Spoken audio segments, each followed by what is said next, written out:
Hola,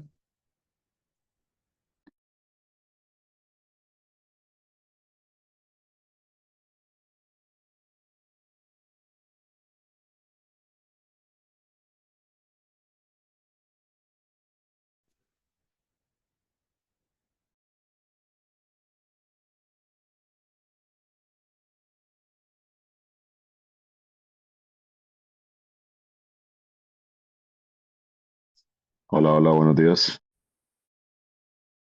Buen día. buenos días. Hola, buenos días.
Mi doctor Zambrano, muy buenos días.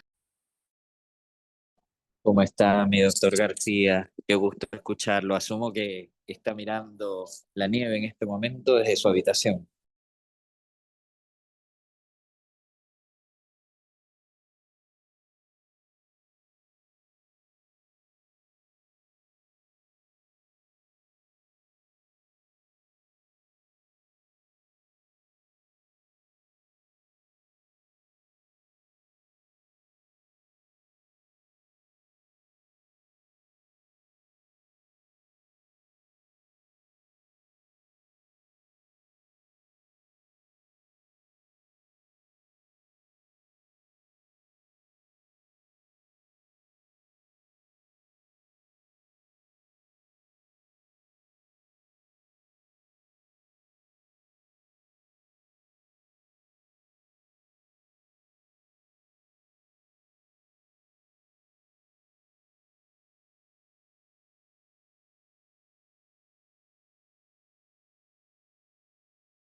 Mi Oiga, doctor, el panorama, doctor García, no nos saque envidia, por favor, a la clase el pano- obrera. el panorama es este, mi doctor, y se viene la nieve, mi doctor, así que aguante Chillana, Disfrute, disfrute. pero ante todo la responsabilidad, mi doctor, usted sabe cómo somos. Siempre, así debe ser.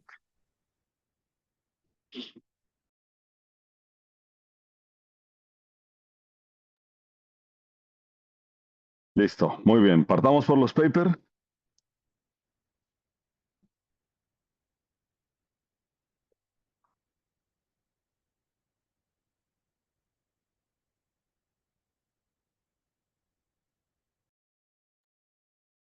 ¿Quién va a partir? ¿La doctora Bárbara, el doctor Felipe? ¿Cuál de los dos? ¿Parto yo, Doc? Perfecto, primero las damas. Vamos, mi doctora. Mm,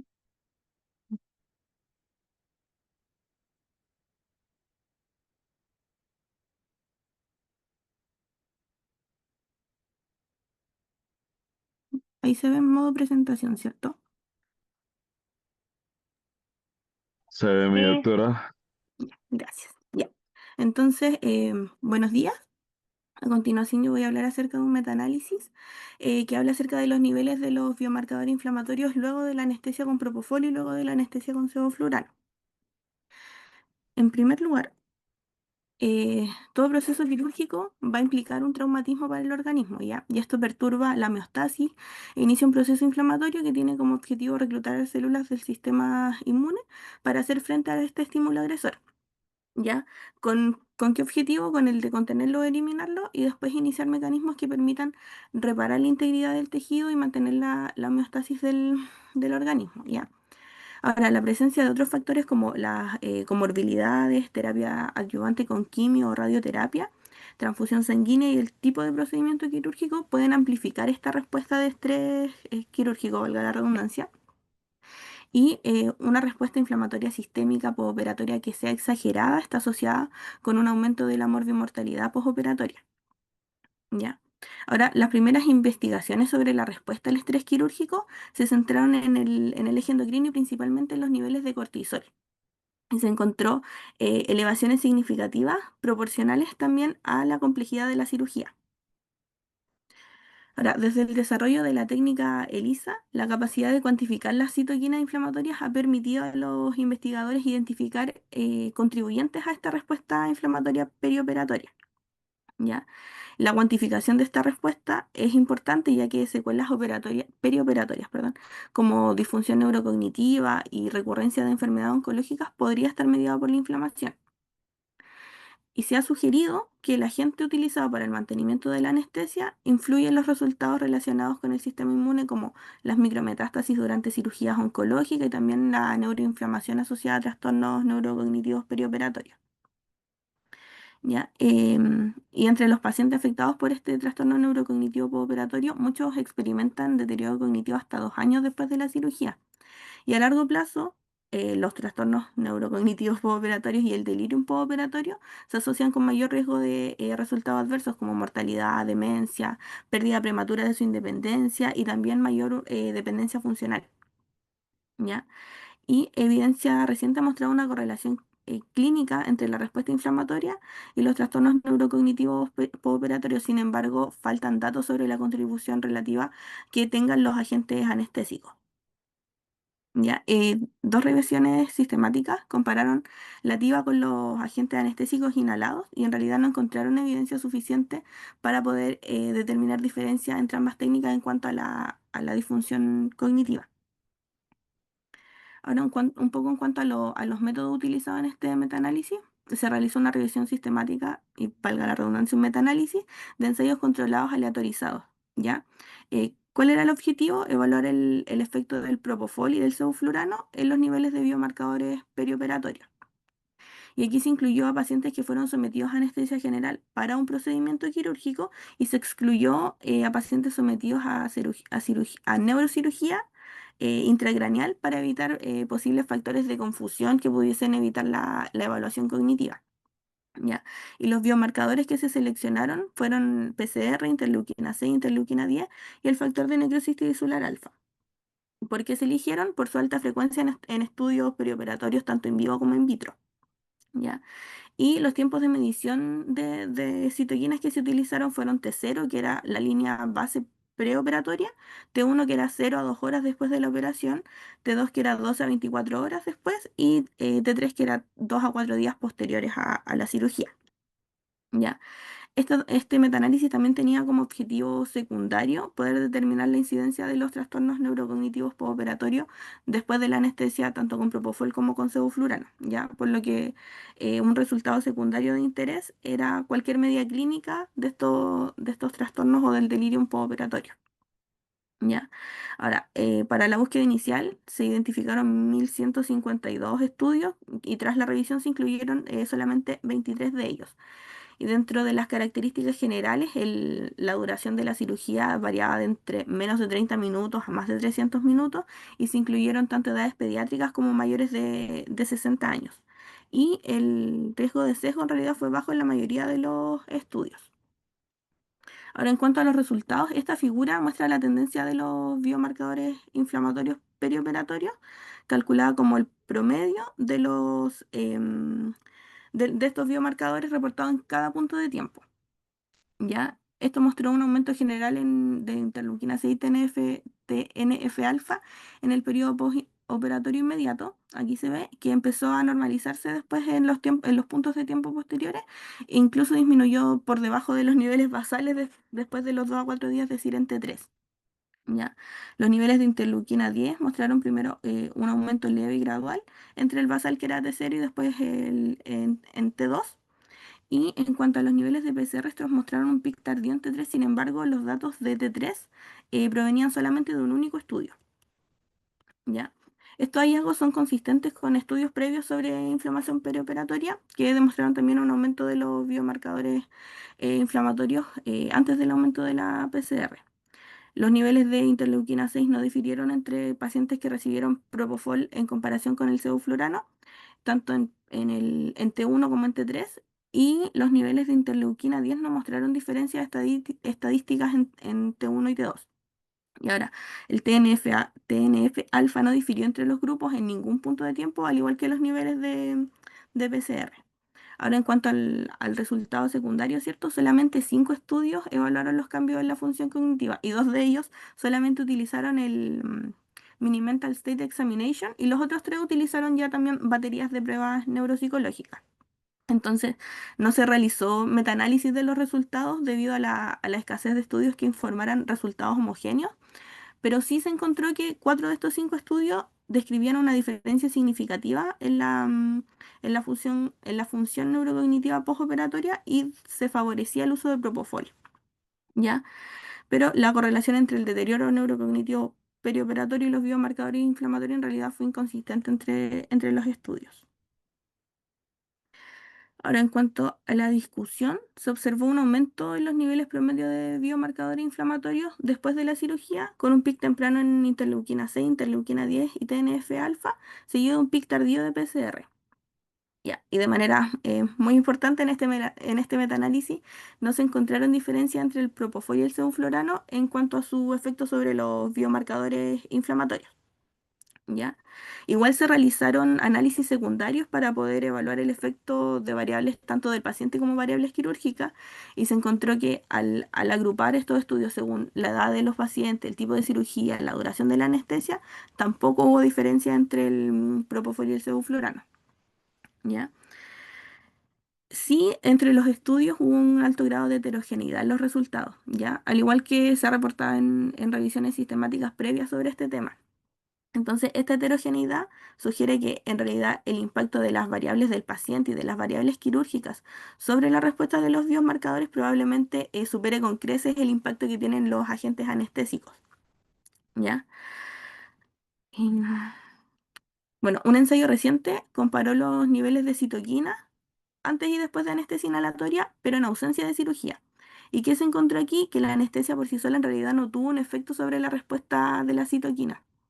Entonces, estos hallazgos, junto con los resultados de este metaanálisis, sugieren que el papel de la anestesia, tanto en la respuesta inflamatoria perioperatoria como en el desarrollo del deterioro neurocognitivo postoperatorio, en realidad es un papel bastante pequeño y que las intervenciones dirigidas a optimizar los resultados en pacientes vulnerables, como por ejemplo minimizar el tiempo de cirugía, los factores y disminuir también los factores estresantes perioperatorios, podrían ser consideraciones más importantes para poder reducir la incidencia de las secuelas mediadas por la inflamación. ¿Ya? Bueno, de la misma forma, los trastornos neurocognitivos postoperatorios se desarrollan a través de una interacción compleja, tanto por la vulnerabilidad basal del paciente como por otros factores de riesgo, dentro de los que encontramos la edad, el compromiso de las habilidades cognitivas, las características quirúrgicas, como por ejemplo la invasividad de la cirugía, la duración de la misma y la urgencia del procedimiento, y también el ingreso postoperatorio de los pacientes a la unidad de cuidados intensivos. ¿Ya? Y esto es súper importante de considerar porque al menos el deterioro neurocognitivo postoperatorio se asocia con secuelas a largo plazo, ya que incluyen deterioro cognitivo persistente, mayor riesgo de demencia, aumento de mortalidad y también un retiro laboral prematuro. Ahora, ¿qué dicen otros estudios principalmente sobre el objetivo primario de este metaanálisis? Bueno, en un metaanálisis bueno, este metaanálisis con 6 estudios. Se comparó el uso de TIVA con anestesia inhalatoria y se midió la interleuquina 6 2 y 24 horas después de la cirugía. Y la TIVA se asoció con una diferencia no significativa en la concentración de interleuquina 6. Ahora, en otro metaanálisis, donde se comparaba también el uso de TIVA con anestesia inhalatoria, pero midiendo la PCR 24 y 48 horas después, la TIVA se asoció con una diferencia ahora sí significativa en la concentración de PCR. Ahora, un estudio realizado en cirugía ortopédica de emergencia informó una reducción significativa del pic medio de interleuquina 6 en pacientes que recibieron TIVA usando tomidato versus TIVA usando propofol. Y en otro estudio aleatorizado se hizo una comparación del efecto con 4 técnicas anestésicas. ¿Ya? Esto fue en cirugía cardíaca. Entonces todos los pacientes recibían TIVA con propofol más, puede ser infusión de alfentanilo, infusión de remifentanilo a dosis alta, remifentanilo a dosis baja, o también infusión de remifentanilo a dosis baja más epidural. Y aquí se observó un aumento del pic medio de la interleuquina 6 en el grupo que recibió la infusión de remifentanilo a dosis baja más epidural. ¿Ya? Y la diferencia del pic de PCR, esta no fue estadísticamente significativa. Ahora, tal vez un poco más alejado del propósito principal del metaanálisis, pero igual me pareció importante el uso de los inhibidores de la COX-2 y cómo esto podría tener igual un impacto en los mediadores inflamatorios. Entonces, acá al principio tenemos 2 estudios que informaron el impacto de los inhibidores de la COX-2. Ya, en el primero administraban una dosis de parecoxib eh, previa a la cirugía y después por dos días después a la cirugía seguían administrándolo y se encontró una reducción significativa del pic medio de interleuquina 6. ¿Ya? En el otro estudio, que era en pacientes sometidos a reemplazo total de rodilla, ahí se realizó un grupo de pacientes que recibían rofecoxib 1 hora antes de la cirugía y otros que recibían placebo. ¿Ya? Y el pic medio de interleuquina 6 se redujo significativamente en el grupo que utilizaba rofecoxib comparado con el placebo. Ahora, un estudio con ketamina, eh, usando placebo u opioides, midió la interleuquina 6 a las 24 horas después de la cirugía, ¿ya? Y se asoció con una diferencia no significativa en la concentración de interleuquina 6. Ahora, otro estudio realizado también con ketamina, con placebo u opioides, midió la PCR a las 24 horas de la cirugía y se asoció ahora sí con una diferencia significativa en las concentraciones de PCR.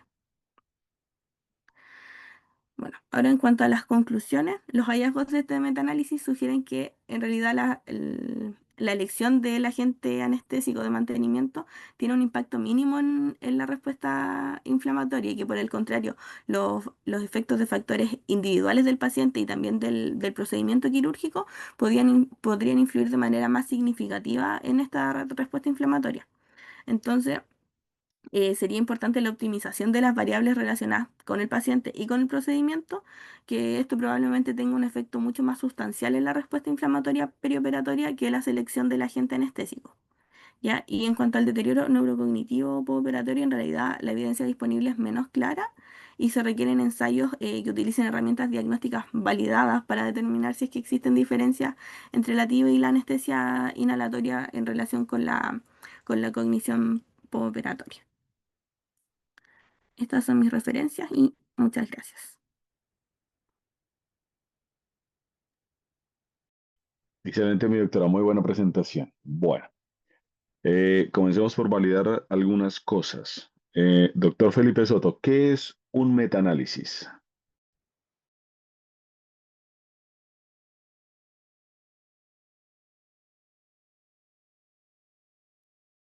Hola, hola, ¿se me escucha?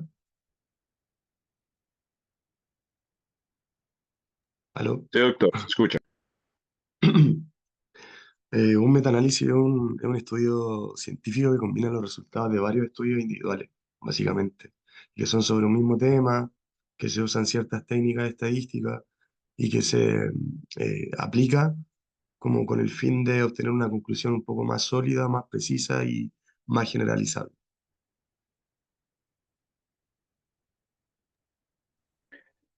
¿Cómo sabes tú que un metaanálisis tiene validez estadística?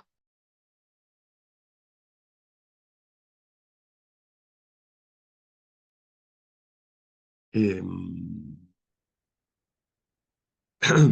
bueno, eso se puede saber porque el estudio, o sea, más que nada el metaanálisis, eh, tiene heterogeneidad en cuanto al tema de evaluar cuánto evalúan los resultados que se obtienen. Eh, También se puede saber, por ejemplo, porque los modelos que se usan para medir las estadísticas son adecuados, si el tamaño del efecto y la precisión también, el odds ratio, el riesgo relativo, la diferencia de media, todo lo que es como el tema del intervalo de confianza, todo eso también está perfectamente ajustado. Y bueno, más que nada que eso, también evaluar el seco de publicación, el análisis de la sensibilidad de los subgrupos. Todo eso como que más que nada nos aportan a la validez del metaanálisis. Mi doctor, ¿qué es el odds ratio? Bueno, el odds ratio, en palabras sencillas, es una medida que se utiliza para cuantificar cuánto más probable es que ocurra un evento en un grupo comparado con otro.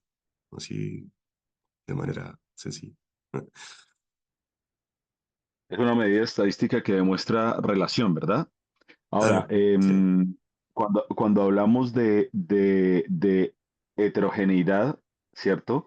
A la doctora Bárbara, ¿cómo le pareció este artículo que acaba de presentar?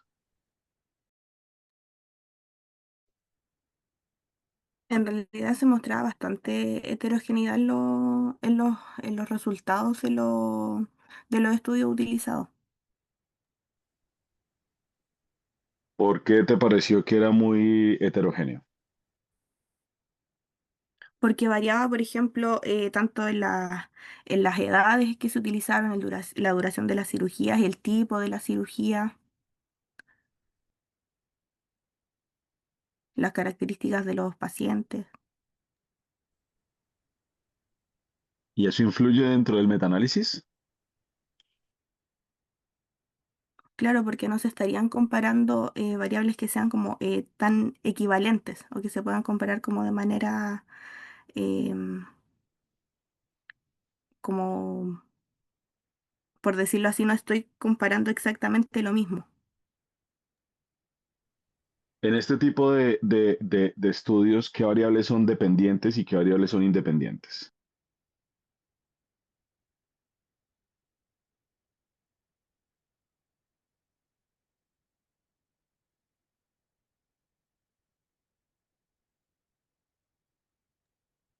A ver, esto te lo pregunto por una razón, porque, a ver, yo les comento cómo llegué yo a este artículo. Cuando estábamos en el curso de la Católica, hubo una charla muy interesante sobre monitorización de la nocicepción, ¿ya?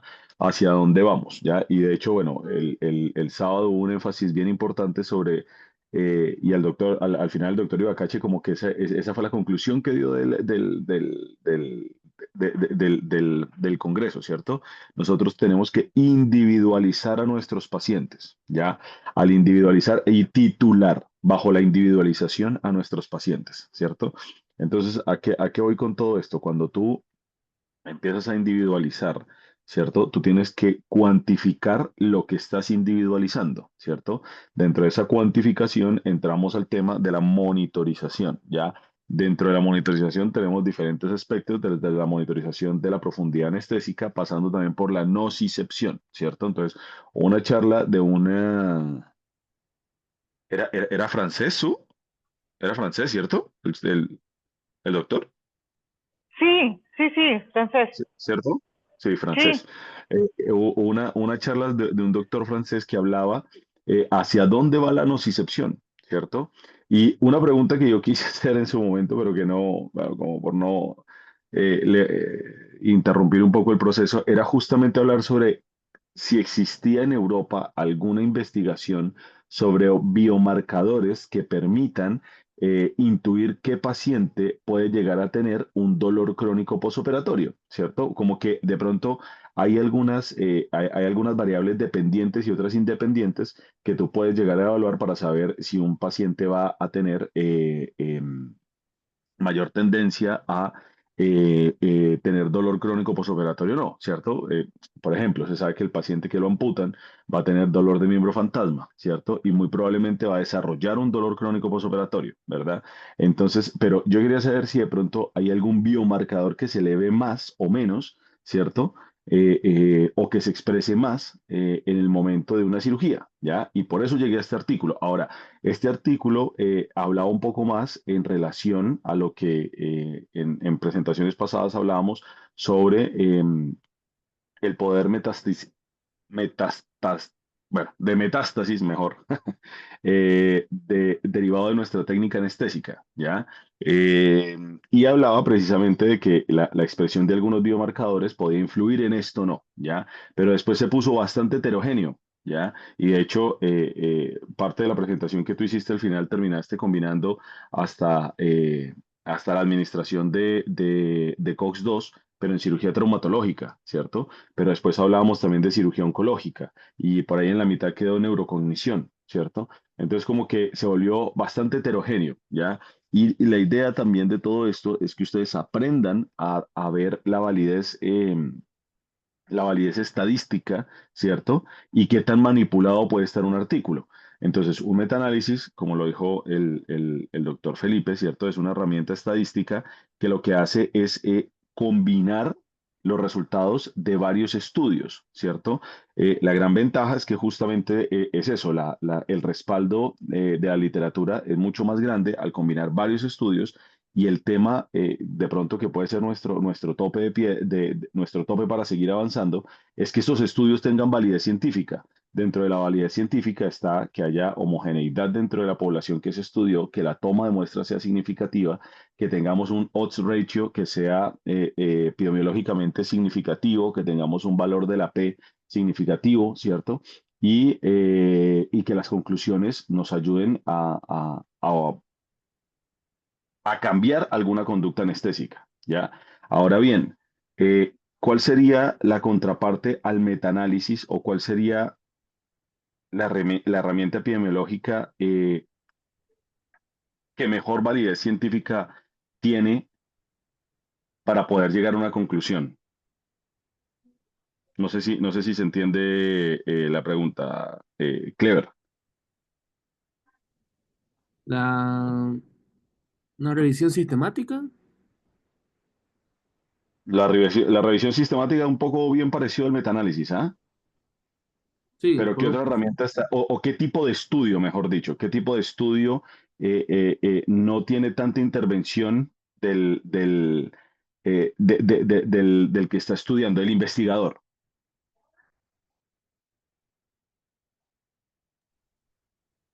Mm, ¿Como un estudio observacional solamente? Los estudios observacionales, muy bien, mi doctor. Los estudios observacionales prospectivos son los que menos manipulación tienen, ¿cierto? Y entre más ciego tú lo hagas, ¿cierto? Hasta triple ciego tú lo hagas, y bien aleatorizado, las conclusiones y el poder epidemiológico va a ser mejor, ¿ya?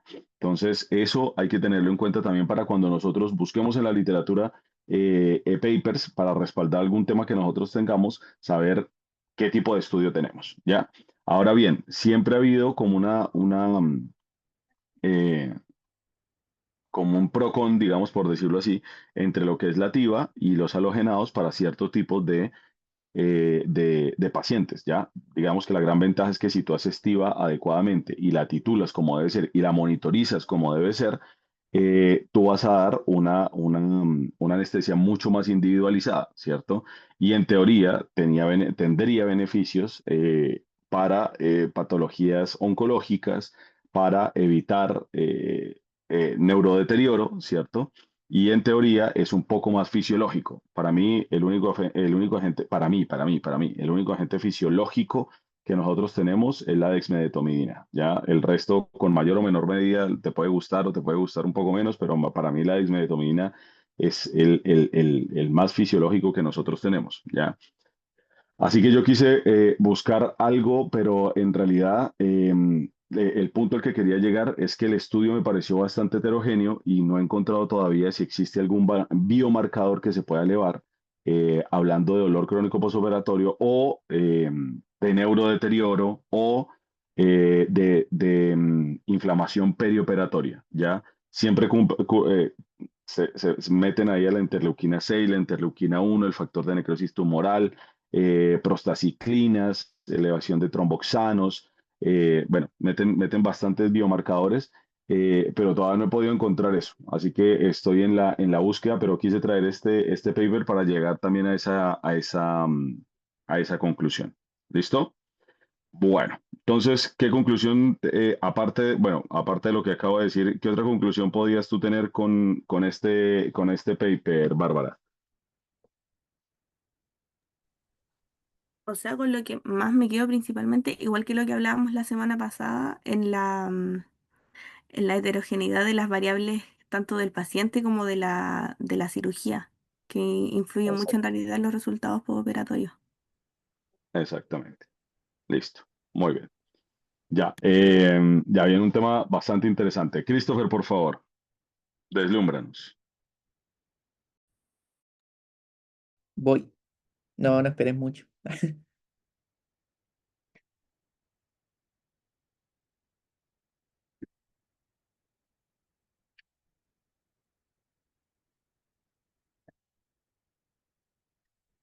Ya.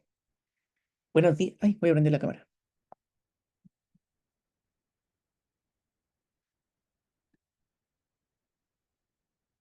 Ahí sí.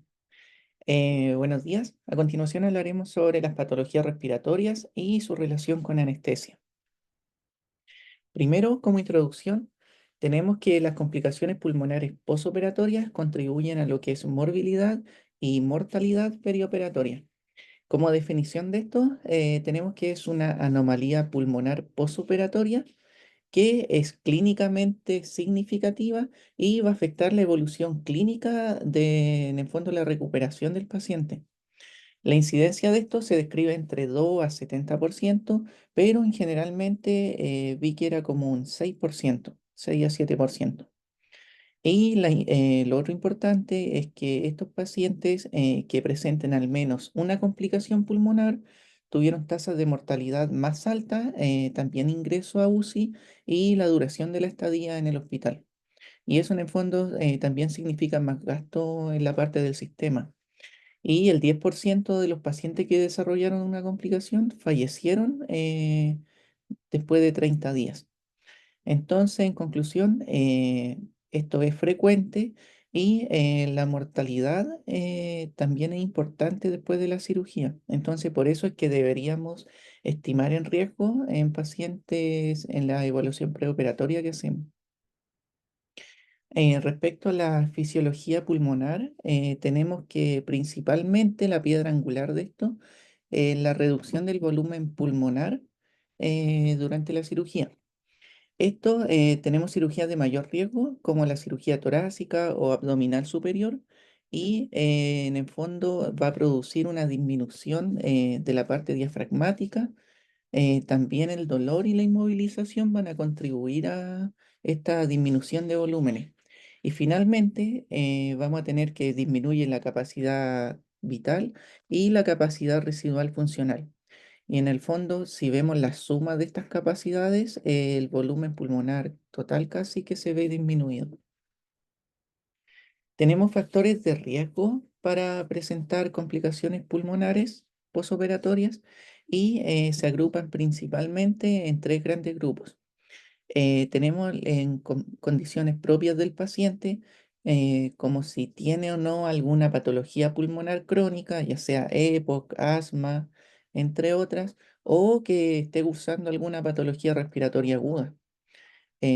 Pacientes con tabaquismo activo, pacientes con obesidad mórbida y la relación con SAOS, hipertensión pulmonar. Y a esto también agregué la edad. Por ejemplo, pacientes sobre 50 años se describen que tienen mayor riesgo de complicaciones pulmonares, insuficiencia cardíaca crónica y parámetros metabólicos y nutricionales. Pacientes con hipoalbuminemia también se han visto que tienen mayor riesgo de presentar estas complicaciones. Luego, en factores quirúrgicos, tenemos el tipo de cirugía y su abordaje. Cirugías, como dije anteriormente, abdominales altas o intratorácicas tienen mayores riesgos. La duración de estas cirugías se describe que sobre 3 a 4 horas los pacientes de por sí ya tienen mayor riesgo de complicaciones. Si la cirugía es de emergencia o no, por sí solo ya es un factor de riesgo. La magnitud de la cirugía y cirugía cardíaca. Y por la parte de nosotros, de factores anestésicos, lo más importante es el tipo de anestesia. Por ejemplo, anestesia general tiene mayor tasa de complicaciones en relación a neuroaxial. La manipulación de la vía aérea, ventilación mecánica inadecuada, bloqueo neuromuscular residual, fármacos que también ocupemos y bloqueo de nervio frénico.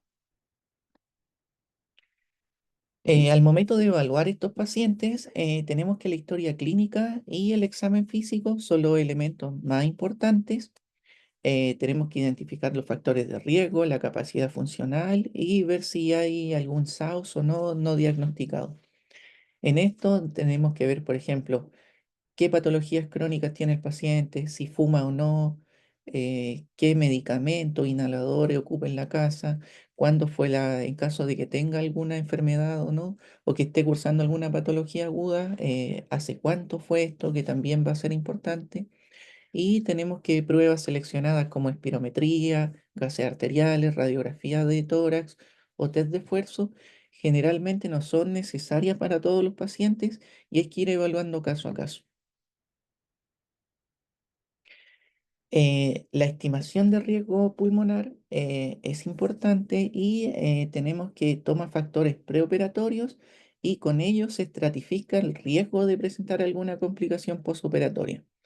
Encontré que habían 4 scores que nos podían predecir complicaciones y tenemos el ARISCAT que ve la incidencia de complicaciones postoperatorias pulmonares, que lo vamos a ver un poco más adelante, el índice de insuficiencia respiratoria de Aro-Suya y las calculadoras de Gupta, ya sea para insuficiencia respiratoria o neumonía posoperatoria.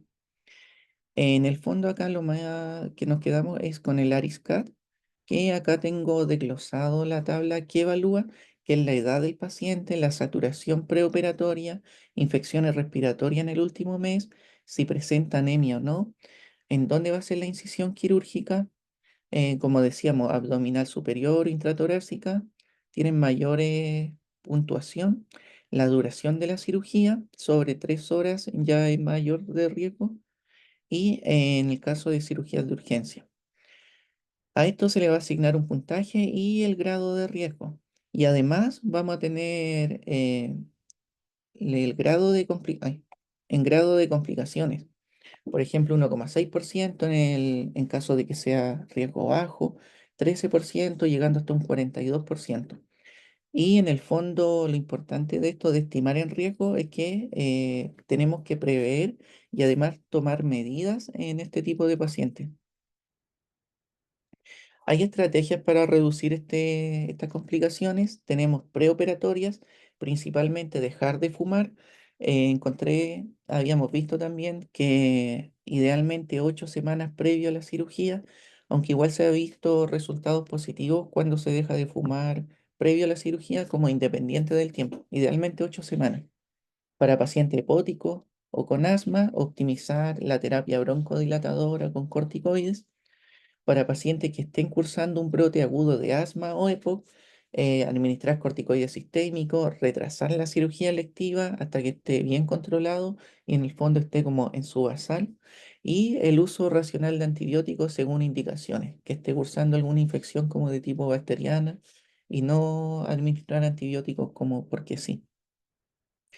Dentro de las estrategias preoperatorias, tenemos que retrasar la cirugía electiva, siguiendo con lo mismo de preoperatorio, retrasar la cirugía electiva 2 a 4 semanas para pacientes con influenza o COVID y con infecciones respiratorias inferiores.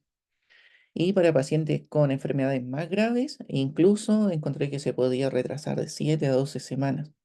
El cuidado bucal preoperatorio, enjuagues con clorexidina, visita al odontólogo, disminuían las complicaciones también, porque en el fondo, por ejemplo, los enjuagues disminuían la carga bacteriana dentro de la cavidad bucal.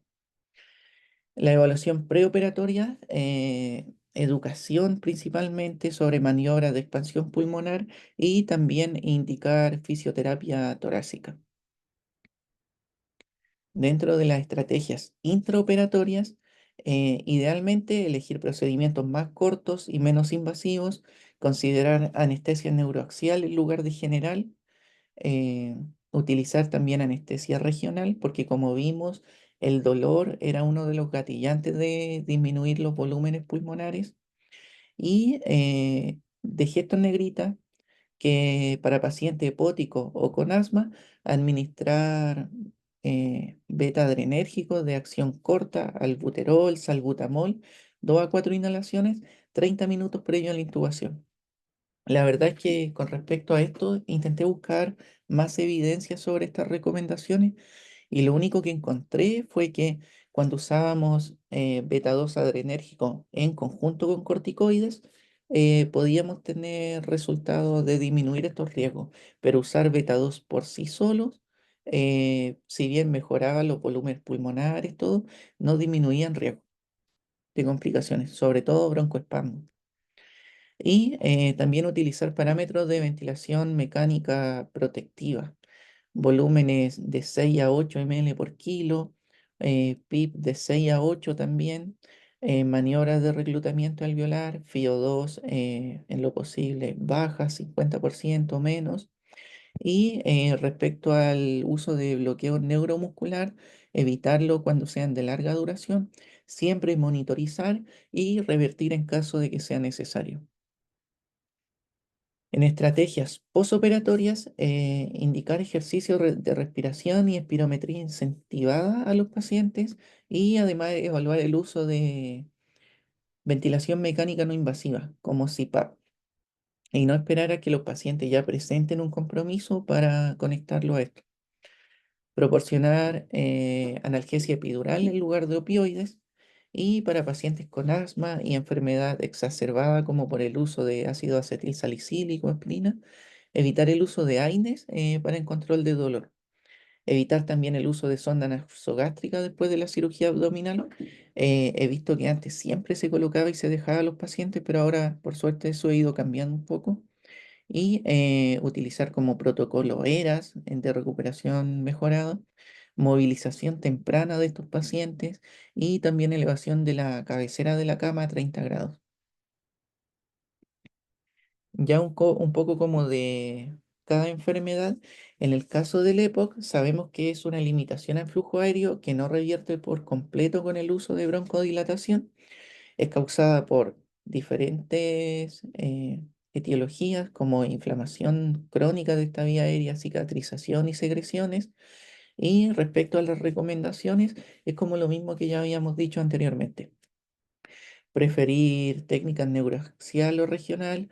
La saturación que debemos manejar con estos pacientes debe ser lo más cercano a los valores preoperatorios. También encontré que la inducción intravenosa es más rápida que respecto a una inducción inhalatoria y también el uso de analgesia posoperatoria multimodal. Y también lo dejé en negrita acá porque me llamó la atención que la cirugía laparoscópica no disminuye la incidencia de complicaciones pulmonares posoperatorias en pacientes con EPO. Y en el caso del asma es una limitación al flujo aéreo, pero que revierte con uso de broncodilatación. Y en este caso tenemos que las recomendaciones como más importantes serían que evaluar a estos pacientes al menos una semana antes, ver que no estén con una clínica obstructiva aguda. Idealmente que estos pacientes lleguen como en su mejor momento, sin uso de sibilancias, sin, en el fondo, que no estén cursando algún cuadro agudo, optimizar la terapia. Y lo mismo, estos broncodilatadores que vimos que si bien no tenían mucha evidencia, pero sí lo encontré en varias recomendaciones, 30 minutos previo a la manipulación de vía aérea y también 30 minutos previos antes de la extubación. Y un mensaje importante en esto es que el broncoespasmo puede ocurrir con cualquier tipo de anestesia. Y eso ya sería lo último.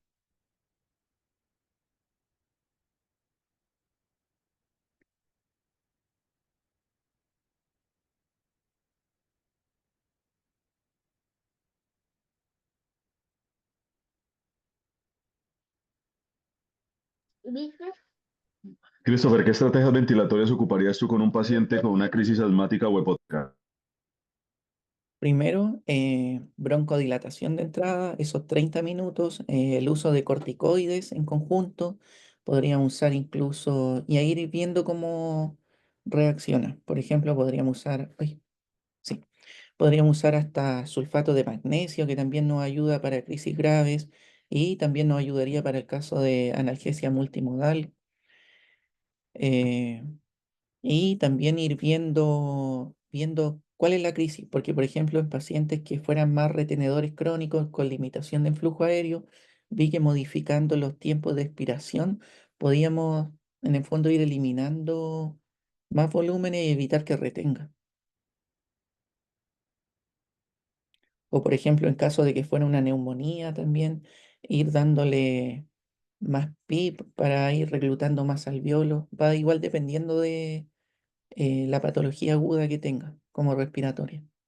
Si predomina más obstructivo o un patrón de relleno alveolar, algo así.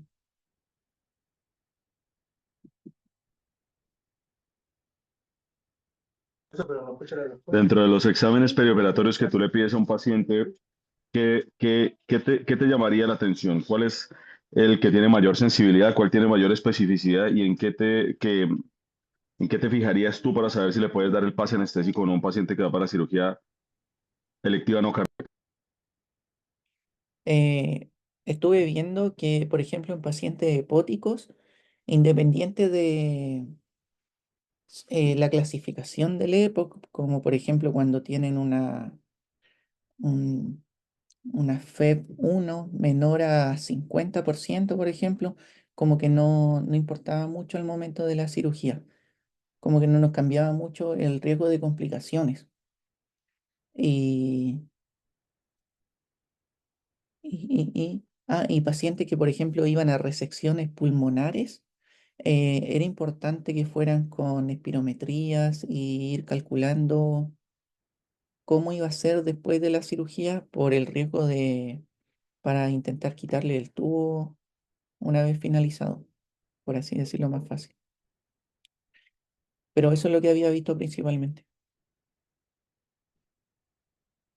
El uso de radiografías, por ejemplo, era solamente cuando sospechábamos alguna complicación aguda como una neumonía.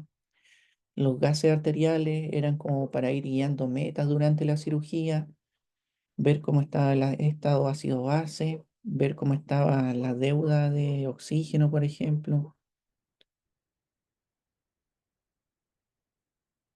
y eso. ¿Qué valores te fijarías tú en la espirometría de un paciente hepático que va para cirugía electiva? Cómo está su capacidad funcional, ver y también ver qué tan obstructivo esté, que es como con el volumen expirado forzado. Uno.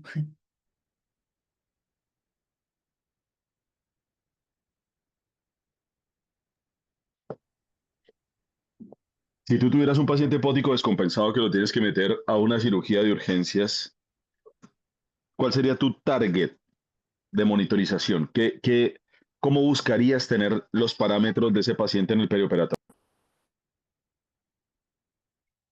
Bueno, igual sabemos que pacientes con patologías de bases, el HCO2 que nos da la máquina, porque en pacientes sanos es como más o menos 5, pero en estos pacientes igual tenemos que no es tan fidedigno ese valor con respecto a la concentración arterial que vamos a tener de CO2.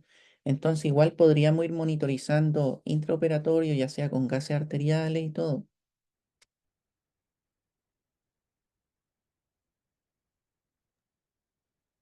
¿Qué Y target obviamente de... Dime.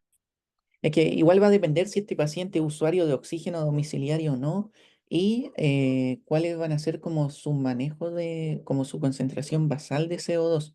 Porque como vimos anteriormente, teníamos que manejarnos con esos mismos parámetros durante la cirugía. No hiperoxigenarlo tampoco ni nada. Claro, a eso voy yo. Los requerimientos de oxígeno no deben ser muy altos, ¿cierto?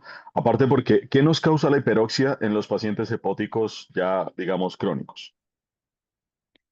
Que se depriman respiratoriamente.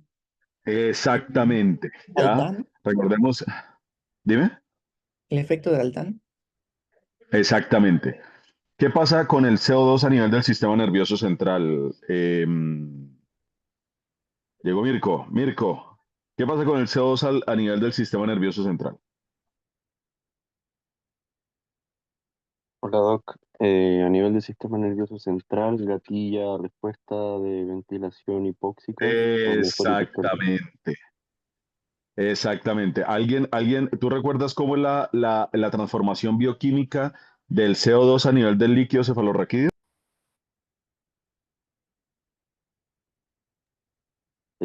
Su transformación a anhídrido carbónico, ¿o va por ahí? Exactamente, muy bien.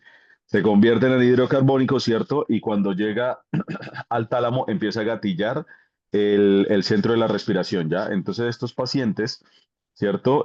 Tienen un set point diferente porque crónicamente se han vuelto retenedores crónicos y si nosotros buscamos una normocapnia en estos pacientes, ¿cierto? Lo que vamos a tener justamente es que no va a gatillar la respiración, ¿ya? Hay que tener eso en cuenta con los pacientes con SAJOS también, que son retenedores crónicos, los hepáticos y algunos asmáticos, ¿cierto? Entonces, digamos que el target de nuestro CO2 es una hipercapnia permisiva, ya tampoco yéndonos pues a la exageración, ¿listo? Eh, pero sí podríamos decir que en el límite superior de nuestro rango fisiológico, ¿ya? Lo mismo pasa con la saturación, ¿ya? Ahora, dentro de las estrategias ventilatorias, ¿ha habido alguna diferencia, por ejemplo, en ocupar algún modo ventilatorio versus otro, Cristo? No encontré nada descrito respecto a eso. Pero en lo posible era como ir manejando las presiones de vía aérea según los modos y como Exactamente, a ese punto acoplando quería mejor. llegar. A ese punto quería llegar, ¿listo? En teoría, cuando tú manejas a estos pacientes por presión control, podrías tener de pronto un poco mejor manejo de las presiones de vía aérea. Y recuerda que una de las ventajas que hay dentro de la dinámica de las estrategias ventilatorias es justamente que presión control puede compensar las fugas que hay dentro del sistema, ¿cierto? Y se mantiene dentro de una, digamos, una presión plató, por lo menos, o dentro de un driving pressure relativamente fisiológico, un poco más que a lo que corresponde un 6 a 8 ml por kilo en volumen control, ya que con estos pacientes, al tener, digamos, una fibrosis del intersticio, las presiones de vía aérea se te pueden ir, pero al techo, ¿ya? Y a ese punto era que quería que llegáramos, a que la mecánica ventilatoria también tiene que ser lo más fisiológica posible, ¿ya? Para, para poder optimizar el intercambio, ¿ya? Entonces, la idea es que en estos pacientes nosotros midamos la mecánica ventilatoria, ¿listo? Entonces, ¿cuáles son los valores de presión plató, de presión peak y de driving pressure ideales, Chris? Chris, Perdón, Doc, ¿me puede repetir la pregunta? ¿Cuáles serían los valores de driving pressure, de presión plató y de presión peak ideales en ventilación mecánica? La driving pressure en general, perdón, estoy un poquito afónica, debería ser menor a 15. Exacto. Después la ¿Y, qué- presión, y cuál es el concepto de driving pressure? o sea, es como la diferencia entre la presión, entre el PIB y la presión, como la presión pico. ¿Ya? De ahí, idealmente que nos dé menos de 15. Ya, perfecto. ¿Y qué más? Y la presión plató y la presión peak, ¿cuál sería lo fisiológico? Y ya menor a 30 me parece, la presión pico.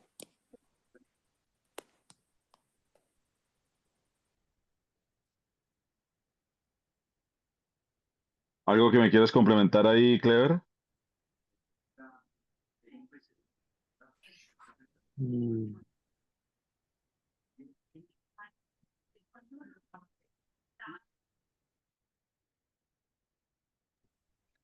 Yo también había visto valores de 30, 35 como máximo.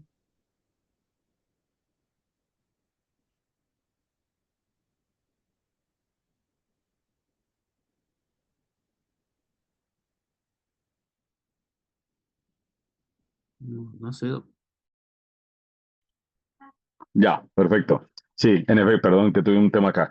Sí, en efecto, es la diferencia entre la presión máxima y la presión y el PIB, ¿cierto? Debería ser menor a 15, el driving pressure, ¿cierto? Y nos habla como del equilibrio de la distensión en todas las unidades alveolares, ¿cierto? Eso es súper importante, ¿ya? Lo mismo la individualización del PIB. Cuando pasen por uso, ustedes se van a dar cuenta que en realidad nosotros deberíamos individualizar el PIB después de hacer maniobras de reclutamiento alveolar, ¿cierto? Y el best PIB es el que nos da justamente eso, ¿cierto? Recuerden que el PIB al final se comporta como un surfactante, ¿cierto? Evita ese colapso alveolar después de la aspiración, ¿ya? Entonces, es súper importante también poder medir la mecánica ventilatoria en estos pacientes. Desafortunadamente, para varias de estas maniobras de medición de mecánica ventilatoria, se necesitan digamos, algunas maniobras que dentro de las máquinas de anestesia nosotros no tenemos, ¿ya? Por ejemplo, la pausa inspiratoria, ¿cierto? Eso nosotros no lo podemos medir ahí. Sí podemos hacer maniobras de reclutamiento alveolar, eso sí, ¿ya? Porque nosotros se puede hacer bajo la modalidad de presión control e ir subiendo de 5 en 5 el PIB y la presión de inspiración hasta poder tener la mejor saturación, ¿cierto? Y hasta tener la mejor compliance en realidad, ¿ya? ¿Cierto? Pero esta presión inspiratoria no la tenemos, esta pausa inspiratoria no la tenemos dentro de las máquinas de anestesia, ¿listo? Pero sí tenemos los otros parámetros, ¿cierto? Tenemos la presión plató, tenemos la presión máxima y tenemos el PIB y ahí podemos ir calculando la mecánica ventilatoria. Eso es súper importante verlo, ¿ya?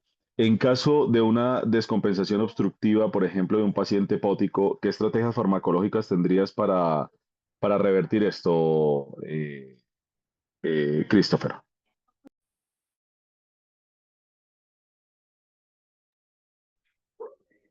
Broncodilatación, corticoides, sulfato de magnesio, e incluso pensar en por qué fue esta decompensación aguda. Por ejemplo, podría llegar a ser hasta, no sé, un choque anafiláctico y el uso de adrenalina también podría ser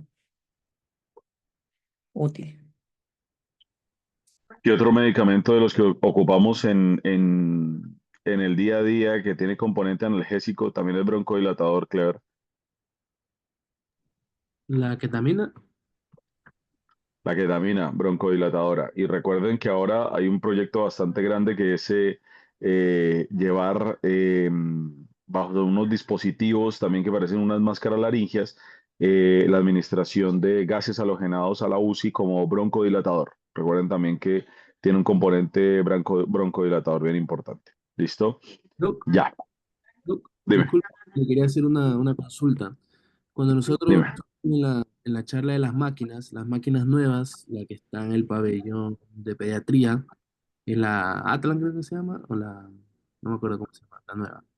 El de la fábrica, el de Drager, nos hizo la charla y nos hablaba de que ese volumen, hay una forma de ventilación que es volumen control más autoflow, que va justamente evaluando al paciente y le va haciendo una especie de espirometría durante la cirugía y va Ajá, reconociendo de manera automático y luego le va buscando el mejor PIP si uno lo programa. Entonces, yo la verdad es que ajá. lo he visto, pero en estos casos, estos tipos de pacientes con patología respiratoria crónica, ¿se podría utilizar esa forma? Claro, aparte, sí, sí, sí, claro que sí. Esa máquina, yo me acuerdo que alguna vez me puse a verlo con Ivonne. Lo primero, te da la posibilidad de hacer maniobras de reclutamiento alveolar. ¿Listo? Seamos muy sensatos y esto no me enorgullece decirlo, pero nosotros tenemos una forma a veces de reclutamiento alveolar que es pegarle una apretón a la bolsa con la PL abierto a 40, ¿cierto? El paciente se bradicardiza, se hipotensa, le pasa de todo, pero reclutamos unidades alveolares, ¿cierto? Ese no es el deber ser porque no es lo más fisiológico, ¿cierto? Como les digo, la estrategia de reclutamiento alveolar, la fisiológica es así y esa la ve uno en la UCI, ¿cierto? Ahora, para eso deben haber ciertos parámetros claros digamos, de presentación del paciente. El paciente tiene que estar completamente relajado. Lo ideal es que tú tengas drogas vasoactivas a la mano porque el paciente, por aumento de la presión intratorácica, se va a caer el retorno venoso y hay pacientes que llegan a requerimientos altísimos de noradrenalina o de algún vasopresor, ¿ya? Pero esta modalidad, aparte que tiene las dos modalidades, ¿cierto? Tiene una que es por demanda y otra que es asistida. Lo primero es que no va a pelear con el paciente, porque hay algo, yo no sé si tú hablaste de eso, Christopher, hay algo dentro de estos pacientes que es súper importante y es el concepto del autopip, precisamente por su patología obstructiva, ¿ya? Entonces, cuando tú tienes el autoflow, la ventaja es que al no pelear con el paciente, el autopip no se aumenta y por lo tanto la distensión no va a progresar, ¿ya? Entonces, eso es súper importante. Y lo segundo es que si tú haces maniobras de reclutamiento alveolar con estos pacientes, pues al tener más superficie para el intercambio, va a mejorar la dinámica y vas a requerir menos oxígeno y en realidad tus presiones van a estar, o tu mecánica ventilatoria va a estar mucho mejor. ¿Listo? Así que esa modalidad es bastante buena. De hecho, si la pudieras ocupar con cualquier paciente, sería lo ideal. ¿Listo? Gracias. Eso. Ya, mi doctor Zambrano, doctora Garrido, ¿algo más que complementar a este tema?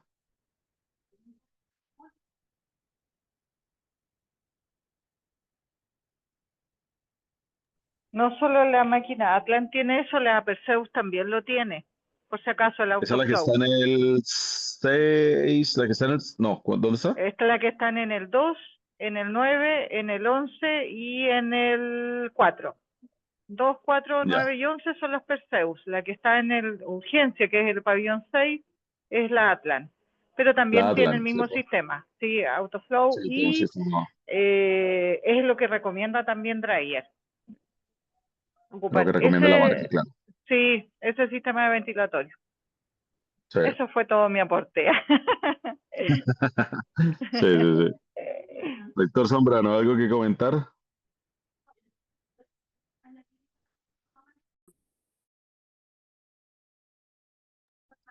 Ahí está ocupado el doctor Zambrano. Perfecto. Vamos con el siguiente paper, mi doctor Felipe. Ok, doc.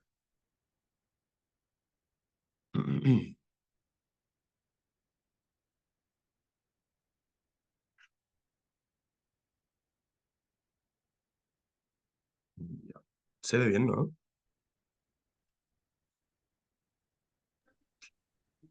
Sí, Felipe, se ve bien. Ya, súper. Bueno, buenos días a todos. Yo les presentaré acerca de una revisión sistemática que trata el tema del monitoreo continuo de la glucosa en cirugía no cardíaca. A modo de introducción, bueno, estos son nuestros contenidos que vamos a tratar: la introducción, los resultados, la discusión y algunas conclusiones que se dieron dentro de esta misma revisión. Partamos entonces con la introducción.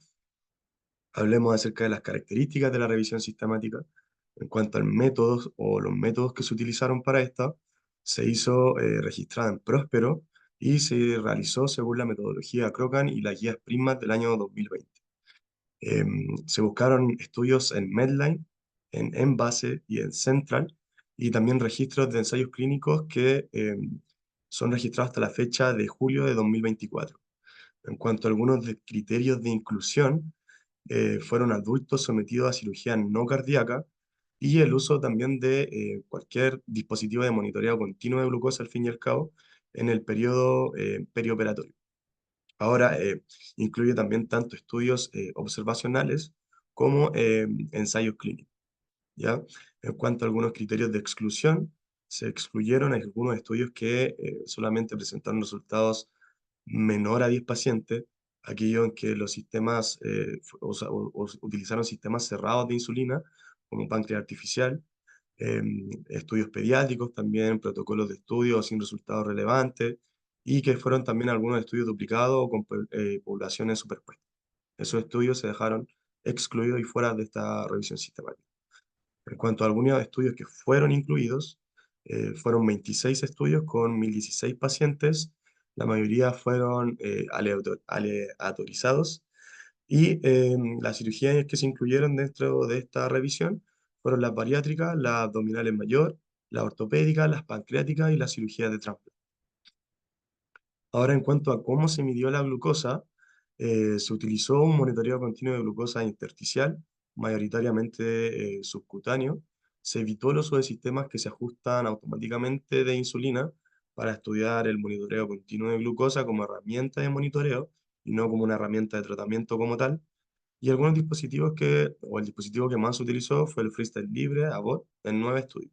Los otros dispositivos que se utilizaron también se describen dentro de la revisión.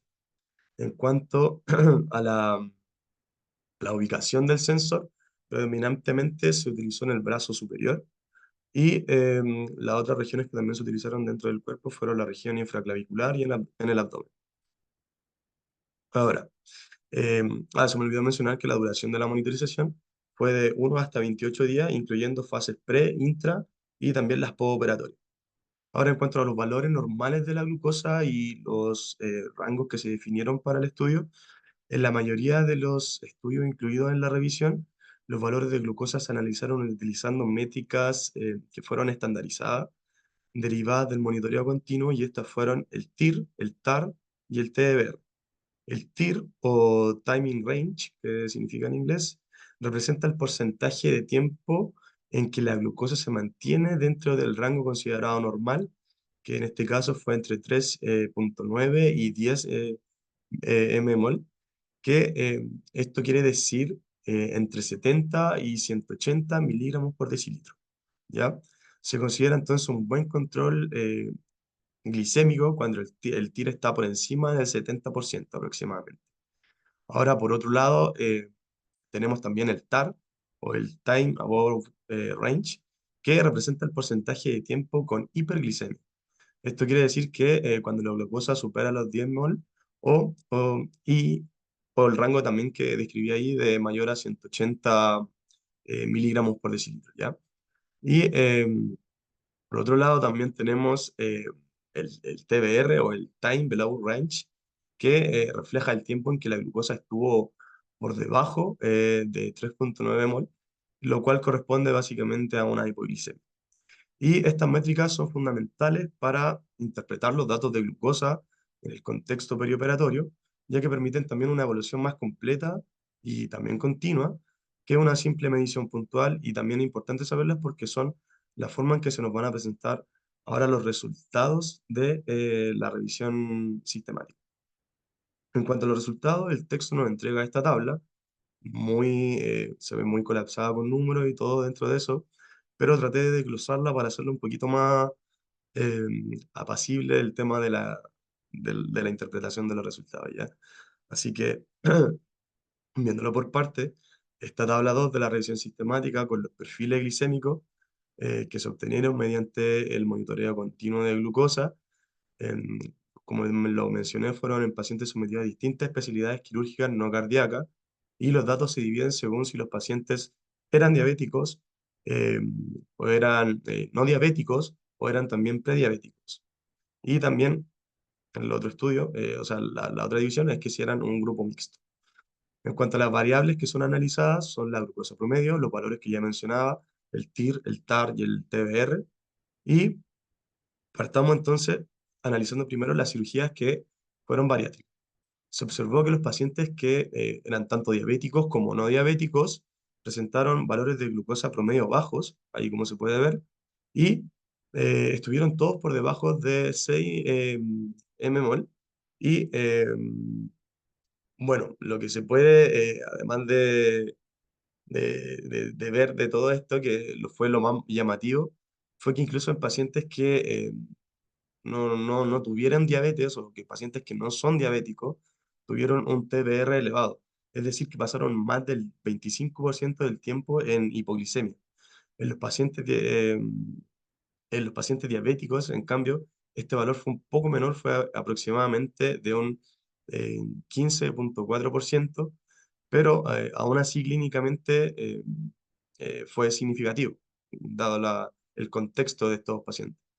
A pesar de eso, la mayoría del tiempo estuvieron igual de todas maneras en un rango que fue adecuado, con un TIR entre el 63,4 aproximadamente, más o menos, y entre un 75%. Esto sugiere también que luego de la cirugía bariátrica, el metabolismo de la glucosa cambia rápidamente y puede llevar a estados de hipoglicemia, incluso en aquellos pacientes que no tenían antecedentes de diabetes previamente diagnosticadas, ¿no?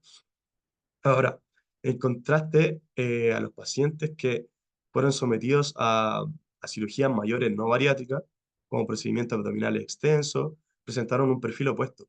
Los pacientes con diabetes, la glucosa media fue más alta, alrededor de 9,6 más o menos mmol, y el TIR fue de 56, perdón, 56,3%.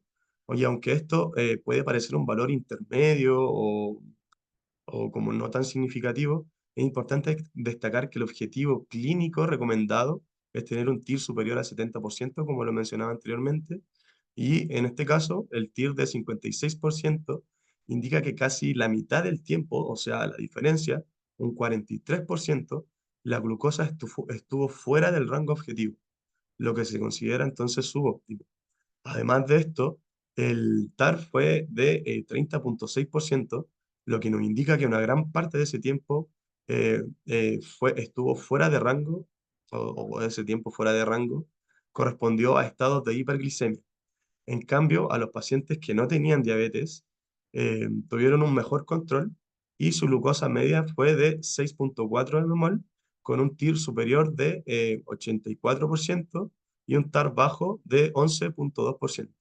Esto muestra que los pacientes diabéticos en cirugía mayor tienen más dificultad para mantenerse en rango y mientras que los pacientes que no son diabéticos logran un control más adecuado durante el periodo perioperatorio, ¿ya?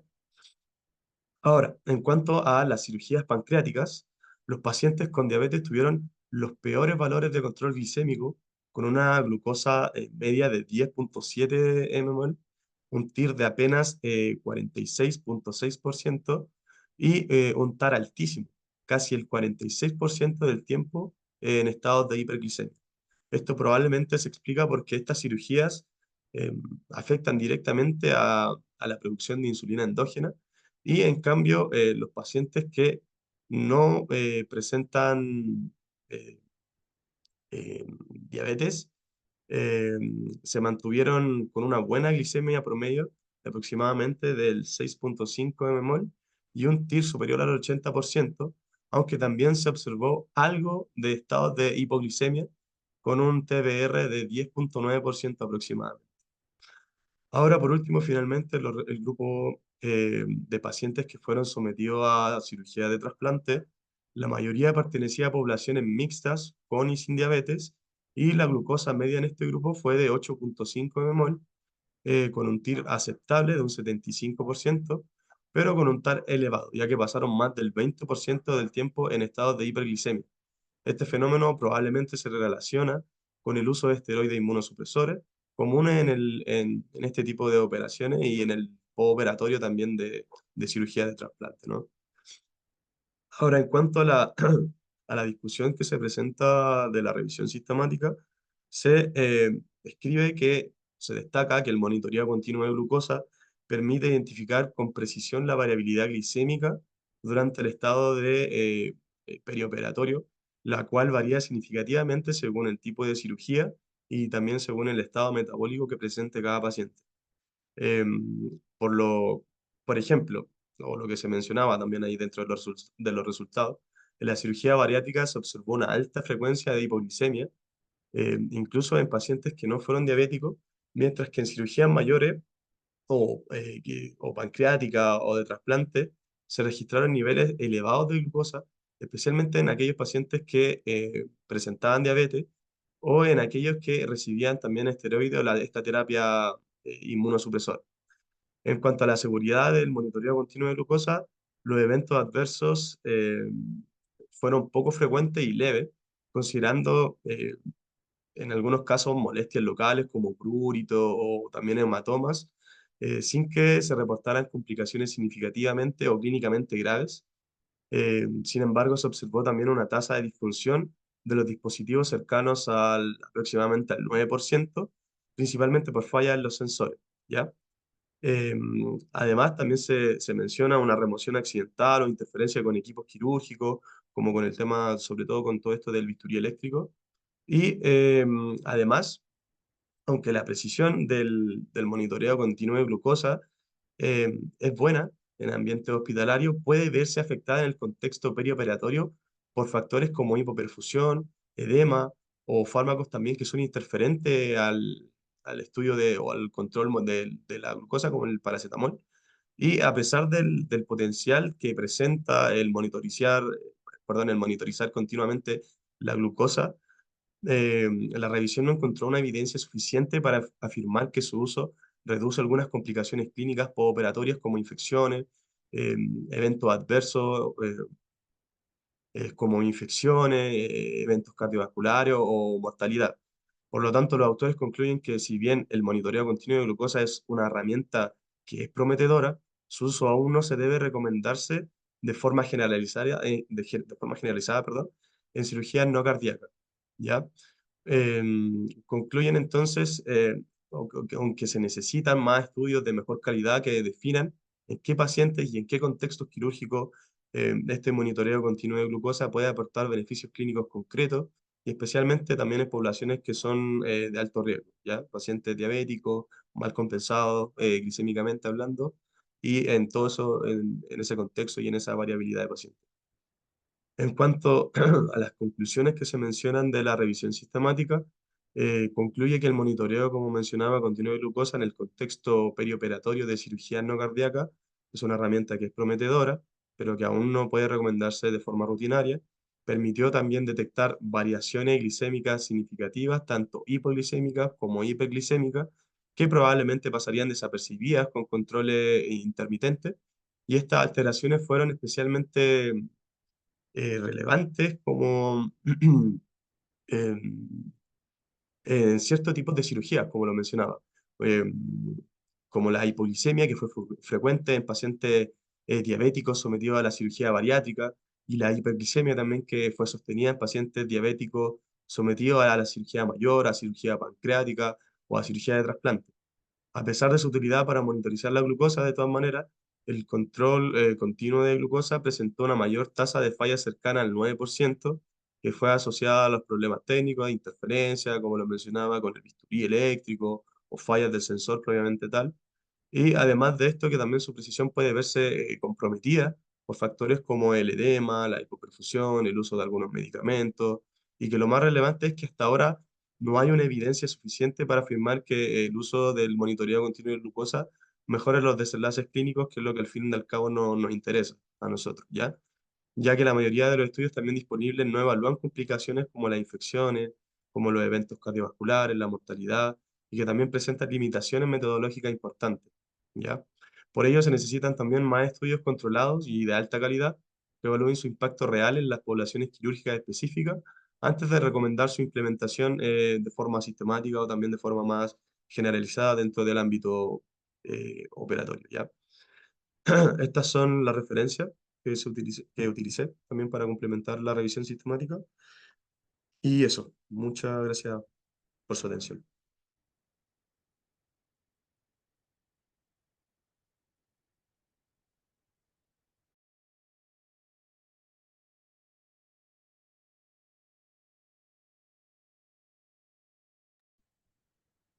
Muy bien, Felipe, muy buena presentación. ¿Encontraste cuáles son las principales complicaciones perioperatorias de un paciente con alteración de la glucosa? ¿Cómo, Doc? No lo escuché bien. ¿Me puede repetir la pregunta, por favor? ¿Cuáles son las principales alteraciones o cuáles son los outcomes perioperatorios de un paciente con alteraciones de la glucosa?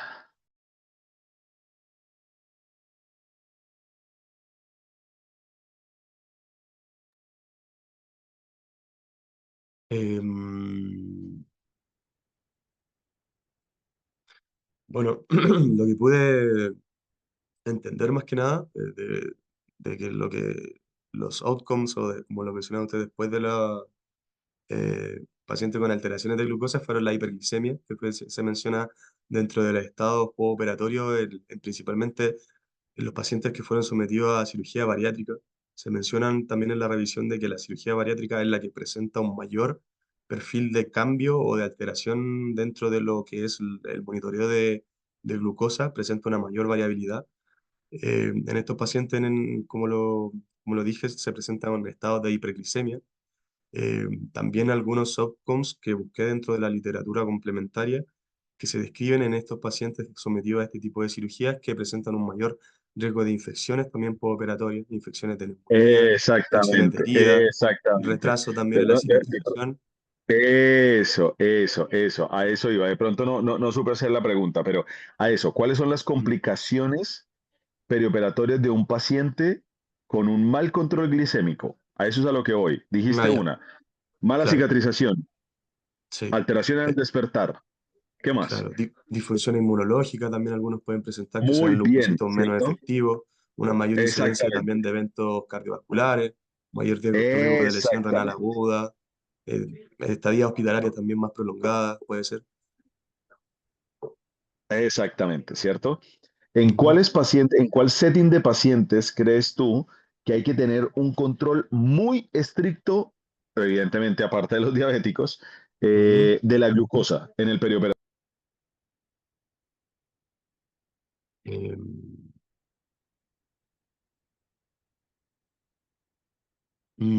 bueno, se me ocurre a mí que aparte de los pacientes que son diabéticos, me imagino que se debe tener un control mucho más estricto en aquellos pacientes que son más críticos o que van a ser sometidos vienen provenientes del servicio de unidad de cuidado intensivo, que van a ser sometidos a cirugía mayor o que estén también inestables hemodinámicamente.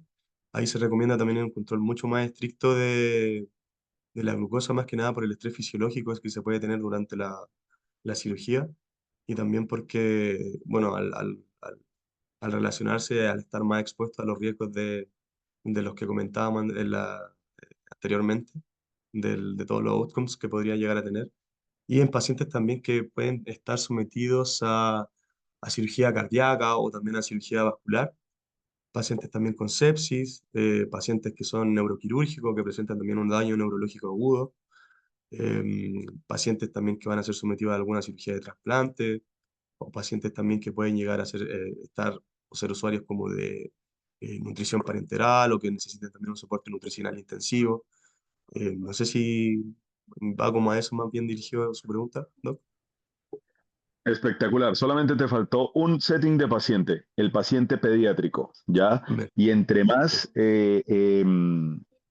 digamos, entre más recién nacido, entre más pocas horas de vida tenga, ¿cierto? Sus reservas para todos los procesos de glucogenólisis, gluconeogénesis, son más inmaduros, ¿cierto? Y por lo tanto, más poca reserva van a tener, ¿ya? Entonces es súper importante en ellos tener un control estricto de la glicemia.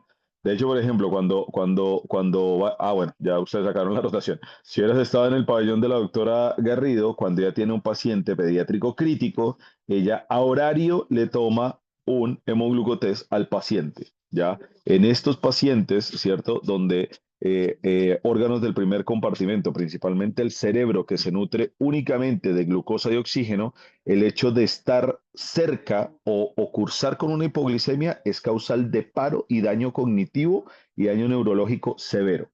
¿Ya? Entonces, en este setting de pacientes es súper importante tener un control estricto de la glicemia. ¿cierto? Aparte, incluso si tú vas a las guías de ayuno preoperatorio, para los pacientes pediátricos se modificó, ¿ya? Y digamos que se puede ser un poco más laxo precisamente para evitar que, junto con el estrés quirúrgico y el estrés anestésico, los pacientes cursen con alteraciones de la glicemia, ¿ya? Esto es súper importante, ¿ya? Perfecto. Em, bueno, yo creo que ahí radica la importancia de esto. ¿Algo más que complementar, doctora Garrido, doctor Zambrano, con respecto al manejo preoperatorio del azúcar? Yo solo agregaría que los pacientes con usuarios crónicos de Alpar deben tener un control glicémico estricto también porque hacen hipoglicemias tremendas de rebote muy, muy grave. Entonces, ese también es un grupo de pacientes que hay que monitorizar en cuanto a glicemia. Sí, sí. Estas nutriciones, cuando uno las suspende precisamente por una intervención quirúrgica, tienden a hacer sí, estas hipoglicemias de rebote severas, severas, severas, severas, severas. Sí, perfecto. Doctor Zambrano sigue ocupado, creo que el doctor Zambrano sigue ocupado. Ya, perfecto. ¿Algo más que complementar por acá, los becados de segundo?